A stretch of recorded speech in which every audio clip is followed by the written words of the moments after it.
Перша музика звучала такого старенького магнітофону «Шар». Мама з батьком їхали з яблуками в Москву і там купили магнітофон. І перша моя музика то була не Нірвана, не Металіка і аж ніяк не Кіш. То була Кіркоров. І от, знаєте, да, файно, ні, тоді було От, і в мене ці спогади ніяк не минають про ті файні часи. І я ще хочу сказати, ми з хлопцями, получається, любимо трошки згадати молодість, я би сказав, дитинство і молодість наших батьків.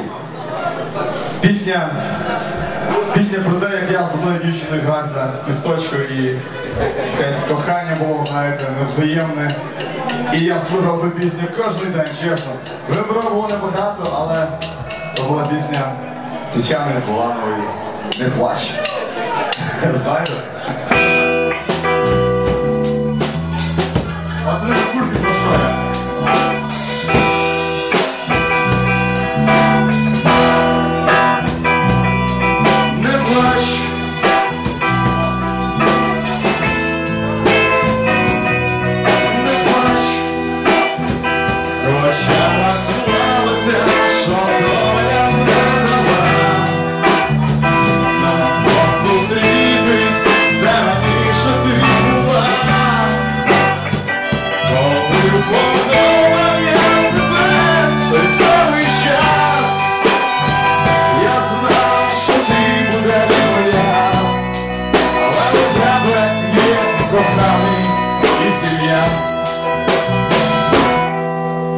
Пісня «Ми не любимо російською слухати» і переводиться на українську мову.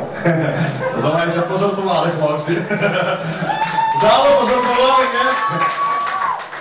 Ну і класика російської поп-музики, куди ж без неї, вже, мабуть, наша молодість, наша юність, ми і так молоді, але це я понял.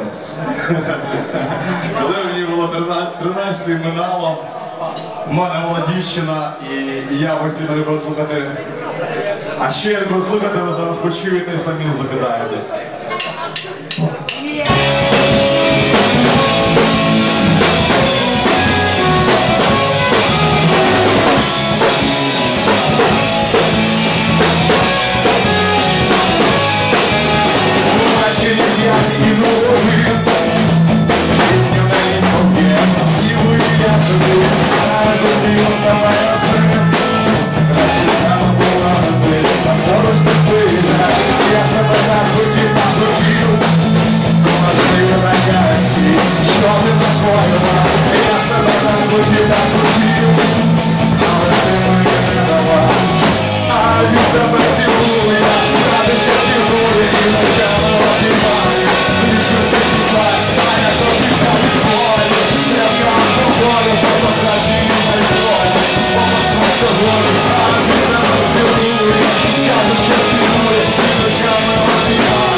Ні, ну файно, правда, вийшло.